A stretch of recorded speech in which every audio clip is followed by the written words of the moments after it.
क्या यह सही है कि कोई पीड़ित या पीड़िता अपने साथ हुए जुल्म का इंसाफ खुद करे? इस पर एक लंबी बहस देखने और सुनने को मिलती है। कुछ लोग इस पर यह राय देते हैं कि कानून अंधा हो चुका है, उसके सहारे बैठने से अच्छा है कि आप अपना इंसाफ खुद करें।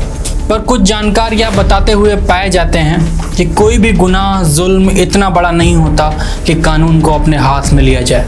महात्मा गांधी ने कहा था, अगर आंख के बदले आंख ली जाएगी तो एक दिन पूरी दुनिया अंधी हो जाएगी। जुर्म के इतिहास में ऐसे कई वाक़ये देखे गए जहां पीड़ित ने अपना इंसाफ खुद किया। उनमें से एक है आज की कहानी जो मैं आपको सुनाने जा रहा हूं। कैसे एक मां ने अपनी 7 साल की बेटी के साथ हुए संगीन जुर्म का बदला भरी अदालत में जज के सामने लिया।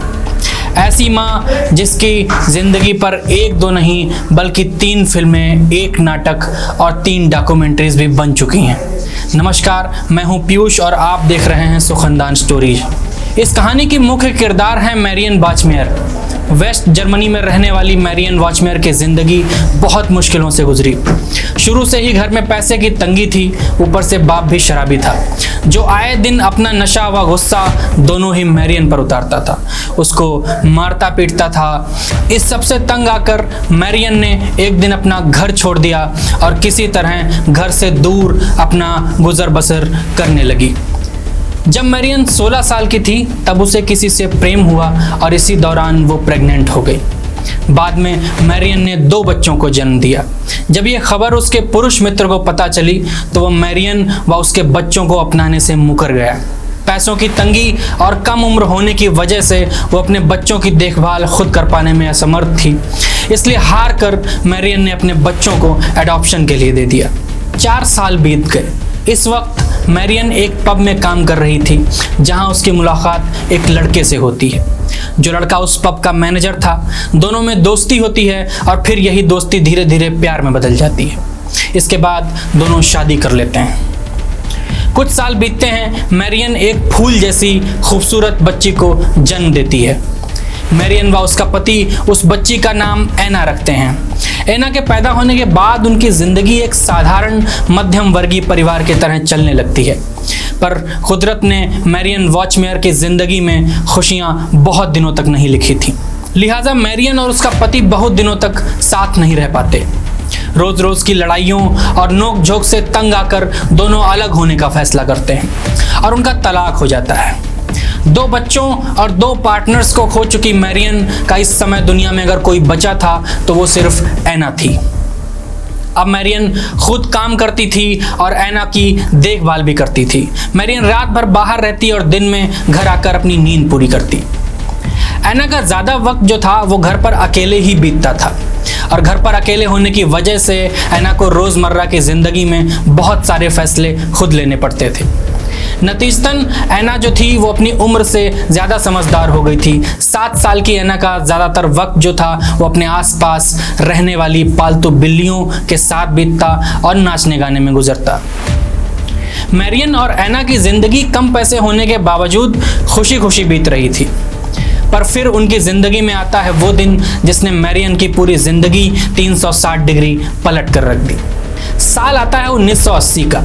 7 मई 1980 या वो तारीख थी जिसकी सुबह मैरियन की ज़िंदगी में वो अंधेरा लेकर आई जिसने मैरियन का सब कुछ तबाह कर दिया। 7 साल की एना का सुबह सुबह अपनी माँ से किसी बात पर झगड़ा हो गया। उस दिन एना घर से स्कूल गई तो वह अपनी माँ से गुस्सा ही थी। मैरियन की शिफ्ट आज दिन की थी, सो वो भी जल्दी जल्दी उसके गुस्से पर ध्यान न देते हुए काम पर निकल गई।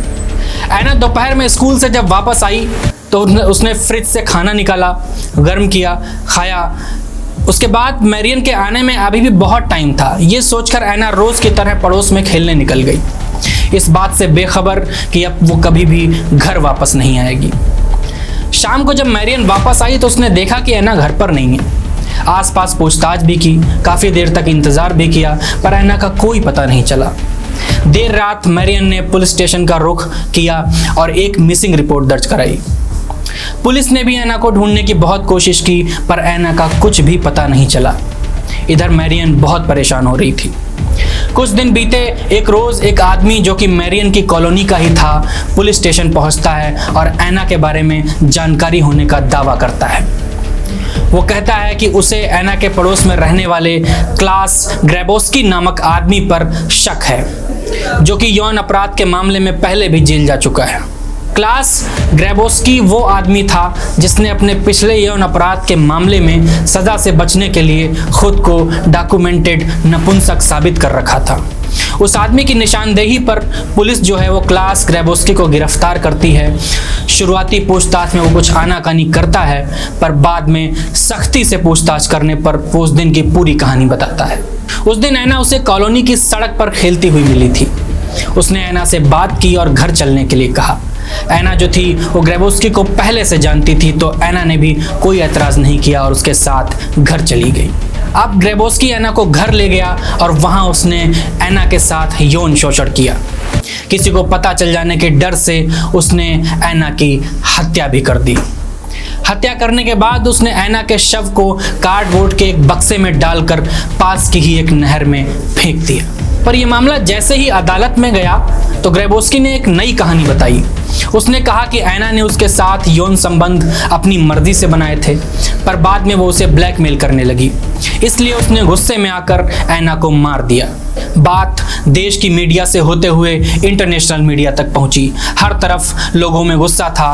ऊपर से एना का जो चरित्र हनन हो रहा था, उसकी वजह से लोगों का गुस्सा और बढ़ रहा था। रोज सुनवाई होती थी, दोनों पक्ष दलील देते थे और जज केस की नई तारीख दे देता था।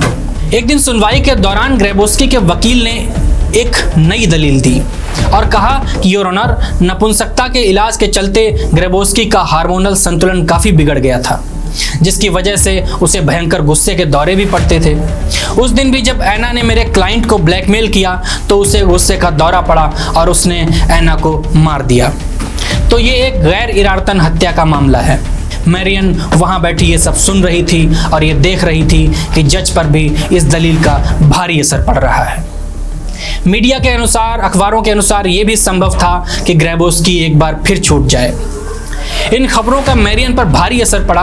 वो किसी भी तरह अपने बच्चे की मौत का बदला लेना चाहती थी, और जब उसे इस बात का एहसास पुख्ता तौर पर हो गया कि अदालत ग्रेबोस्की के साथ नरमी से पेश आ रही है, तो उसने मामला अपने हाथ में लेने की ठानी। तारीख थी 6 मार्च 1981। अदालत खचाखच भरी हुई है। लोग दरवाजों तक पर भीड़ लगाए खड़े हैं।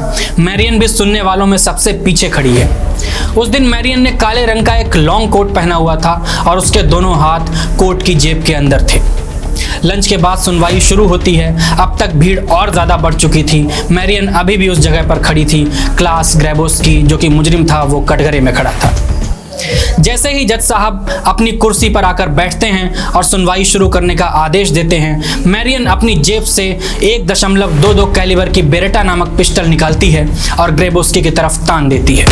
कोई कुछ समझ पाता उससे पहले ही मैरियन ने ग्रेबोस्की की छाती में 8 गोलियों का बारूद भर दिया था। वहां खड़ी पुलिस तुरंत हरकत में आती है और मैरियन को गिरफ्तार कर लेती है। इस घटना के चश्मदीद बताते हैं कि ग्रेबोस्की को मारने के बाद मैरियन ने उसके शव की तरफ नफरत भरी नजरों से देखा और कहा, सुअर तो यही डिजर्व करता था। और उसके बाद जज साहब की तरफ मुखातिब होकर जोर से चिल्लाई, मैं उसे मारना चाहती थी और मैंने ये कर दिया। मैरियन लोगों के लिए हीरो बन चुकी थी। लोगों की संवेदनाएं उसके साथ जुड़ चुकी थीं।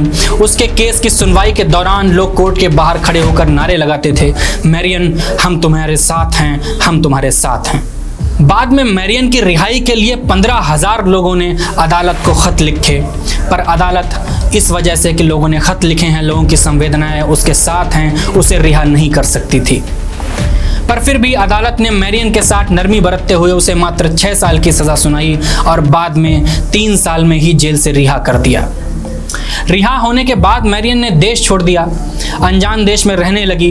वहां उसने एक शादी भी की, पर उसकी जिंदगी पहले जैसी कभी नहीं हो पाई। साल 1996 में कैंसर से जूझते हुए मैरियन की मौत हो गई। मैरियन के शव को लोगों ने उसकी बेटी एना के बगल में ही दफनाया। बाद में मैरियन की जिंदगी पर बनने वाली film no time for tears और द बॉकमायर काफी प्रसिद्ध हुई। तो ये थी मैरियन वॉचमेयर की कहानी। उसने सही किया या उसे थोड़ा और इंतज़ार करना चाहिए था, सब्र करना चाहिए था, न्यायपालिका पर भरोसा करना चाहिए था? आपको क्या लगता है कमेंट में हमें बताएं। वीडियो को शेयर करें, लाइक करें। चलते चलते आपसे गुजारिश कर रहा हूं कि सुखनदान स्टोरीज़ को सब्सक्राइब करते चलें, बेल आइकन को दबाते हुए चलें, ताकि आगे आने वाली वीडियोस के बारे में आप तक अपडेट पहुंचता रहे। शुक्रिया, अपना बहुत ख्याल रखें।